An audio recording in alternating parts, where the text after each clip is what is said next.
guys, alam mga beste, ito po, binigay ko na itong, ang tawag dyan, yung kutsyon. Kutsyon. Malambot kasi.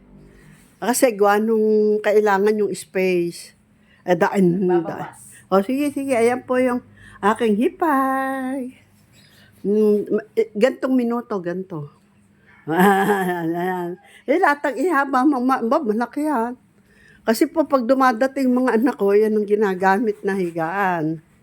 Itong unan, silbing unan, kailangan na yung space. Ayan po yan. Buo yan magkakaduksong. Okay. Ayan, pinatahian ko saan Magdalena para hindi hiwa-hiwalay. Saka ayan may baro, may takip, nag-aalwas nga kami. Yan po, yan yung aking remembrance.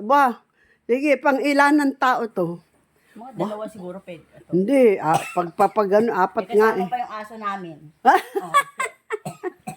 Kasi mabait po siya pero kung di siya mabait, di ko siya bibigyan. Ay, grabe naman yan. Ganon, may mabait kaya ako. Kaya nga, binigyan kita, mabait ka. Thank you. Yan. Magkano bibilhin mo yan? Laki mo. Yan po, kasi ang layo niya. Salamat po sa ayuda. Naku, tsaba, bago pa yan. Ay, syempre. Siyempre, ayan, nabasa Actually, tuloy. Tita Maris. Yes. Yun hong, kasi ayan, Nagbibit-biting ka. ayan. Yung bagay, ilalayo mo pa. Hindi ko na idadaan ang tayo. Yan. Yan po, ihatod.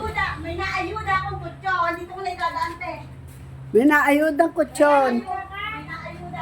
Yan. Tita Maris. Binigay ko na yung ayuda. Habang nakahiga kami, maalala mo ako. Yan po, ayuda ko kung kutsyon. Yan, sige, lagay mo na dyan. Ako, dami pinamigay na electric fan. Kasi nga, ang dami. Ayan, sige. Usong tayo. Para pag may bisita din dito, may pampatulungan din kami. Opo, oo. Hindi, maganda panlatag yan. May ilaw ka dyan. Wala po. Dyan. Ayan. Maganda. Thank you po, Thank you. Bye-bye. How are you? Bye-bye. Thank you po sa ayuda. Ayuda kutsyon.